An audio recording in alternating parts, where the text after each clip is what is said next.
Kita beralih ke informasi lain, Saudara. Tim SAR masih mencari seorang pendaki asal Jakarta yang jatuh di jurang sedalam 500 meter di Gunung Rinjani. Petugas melakukan pencarian dengan menyisir hingga ke jurang serta menggunakan drone. Upaya pencarian terhadap Kaifat Raffi Mubarok, pendaki asal Jakarta yang terjatuh di jurang sedalam 500 meter saat mendaki Gunung Rinjani masih terus dilakukan usai dilaporkan hilang pada 29 September 2024. Pencarian terhadap pendaki berusia 16 tahun ini dilakukan tim kantor SAR Mataram, petugas Taman Nasional Gunung Rinjani Sembalun, dan Polsek Sembalun. Tim penyelamat menyisir jurang yang diduga menjadi lokasi jatuhnya Raffi, namun belum membuahkan hasil. Pencarian juga dilakukan dengan menggunakan drone. Sehingga sampai di LKP langsung melakukan koordinasi dan membentuk tim SAR gabungan untuk melakukan pencarian terhadap korban di posisi korban dilakukan jatuh pertama kali. Demikian. Kendala apa yang dihadapi tim di lapangan selama pencarian ini?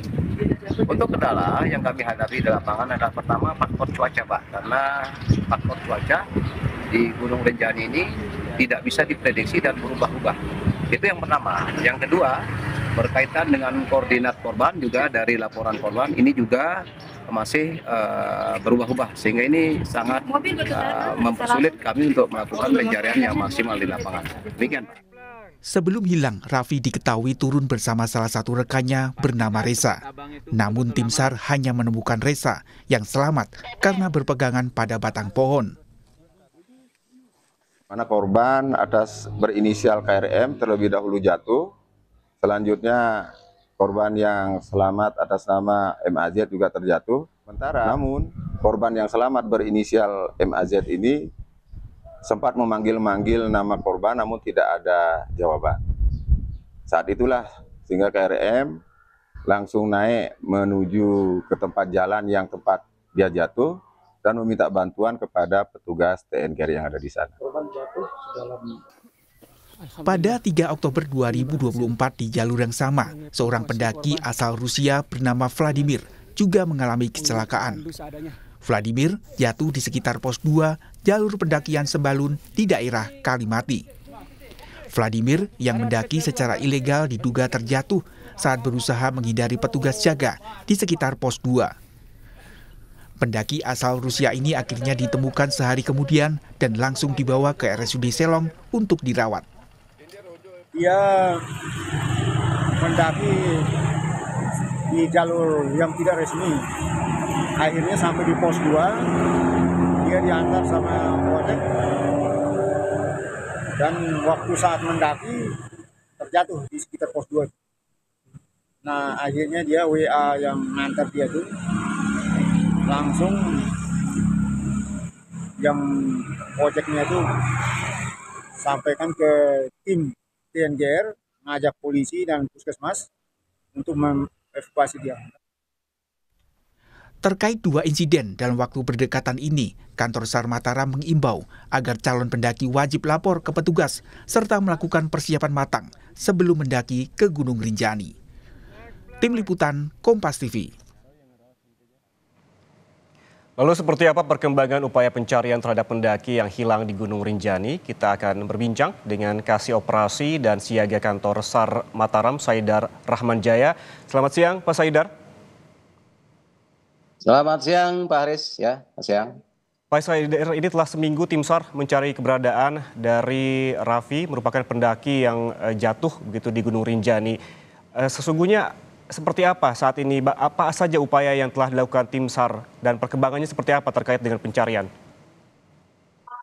Baik, terima kasih Pak Haris. Jadi untuk hari ini ya tanggal 7 Oktober kami sudah kembali menurunkan tim SAR gabungan yaitu pada pukul 06.00 WITA. Ya, adapun untuk rencana operasi hari ini kami tetap membagi menjadi 2 tim ya. Satu tim melaksanakan pencarian secara manual yaitu dengan radius 1, km persegi dengan luas kurang lebih 3 km persegi. Termasuk juga kami melakukan pencarian menggunakan drone thermal, yaitu juga dengan luas area pencarian juga sama, kurang lebih sekitar 3 kilometer persegi, yaitu mulai dari LKP, ya, kami melakukan pelebaran hingga sampai dengan sungai, mohon maaf, dengan Danau Segaranak, demikian, Danau Segaranak di sebelah selatan danau. Demikian sementara yang kami lakukan untuk memaksimalkan untuk pencarian hari ke-7 ini, Pak Aris. Terima kasih. Pak Saidar, kalau kita melihat karakteristik dari Gunung Rinjani ini sangat beragam begitu, termasuk menuju ke Puncak Rinjani yang memang ada jurang yang curam dan pasir berbatu, kemudian juga ada Danau Segar Anak. Kemudian kalau kita berbicara terkait koordinat jatuhnya dari korban ini, apakah sudah dapat dipastikan di mana titik jatuhnya, Pak Saidar? Terima kasih. Jadi kami mendapatkan koordinat ini dari temannya korban, yaitu yang selamat, ya. Namun kalau kami menganalisa dari laporan korban ini juga kadang-kadang masih kebetulan korban pada saat itu mengalami fatigue, kelelahan, dehidrasi, lapar dan lain sebagainya, sehingga informasi juga yang disampaikan menurut kami itu mungkin belum begitu akurat, sehingga mungkin kalau memang rencana akan diadakan pencarian lebih lanjut lagi, kami akan mencoba untuk melakukan pencarian dengan koordinat-koordinat di sekitarnya yang mungkin yang kita curigai bahwa korban mungkin terjatuh di sana. Demikian, Pak Aris. Pak Saidar, kalau kita tahu informasinya bahwa korban ini tidak mendaki sendiri, begitu ada beberapa temannya, termasuk satu teman yang berada di dekatnya dan ada 11 teman lainnya. Apa yang diceritakan oleh teman korban ini ketika korban terjatuh, ketika pendakian di titik mana begitu saat itu? Untuk sekilas untuk kronologis yang kami dapatkan dari pihak orang tua bahwa pada saat melakukan perjalanan untuk kembali ke Sembalun, ya rombongan ini begitu mengalami kecapekan lalu berbincang-bincang, dan pada saat melakukan percakapan ini ada sebagian teman ini bilang, silahkan Anda berangkat duluan, nanti saya belakangan, kira-kira seperti itu. Nah ternyata korban ini, Raffi dan temannya satu yang selamat ini, berangkat duluan. Nah ketika itu sekilas melihat seakan-akan temannya itu berada di depannya sehingga dia mengikuti, tapi ternyata itu adalah tebing sehingga dia jatuh gitu. Ketika dia jatuh, lalu si Raffi ini ketika dia jatuh terpeleset ke jurang ini, dia menyelamatkan diri dengan memegang batu, namun mungkin tidak mampu bertahan. Namun temannya yang satu lagi bertahan di ranting pohon sehingga dia selamat. Kira-kira seperti itu kronologisnya, Pak Haris.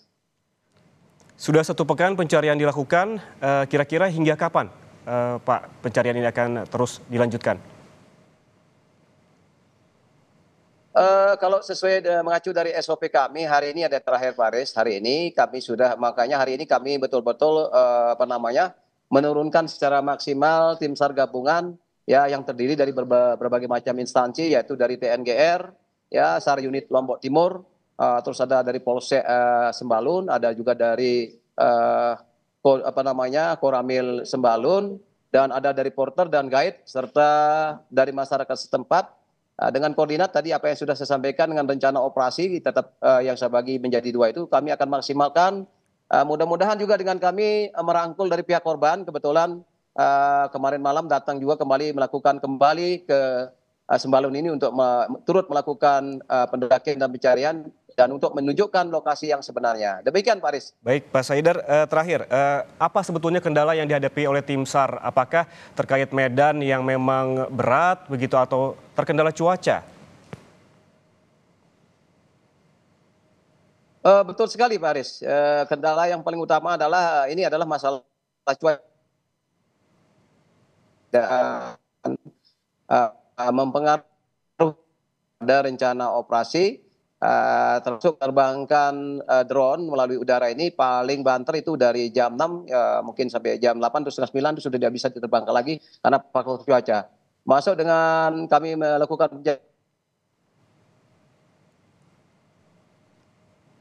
Pak Saidar? tebing yang Baik. Baik, gimana Pak? Baik, terima kasih Pak Saidar atas waktunya bersama kami di Kompas Siang. Kasih Operasi dan Siaga Kantor SAR Mataram Saidar Rahmanjaya, sehat selalu.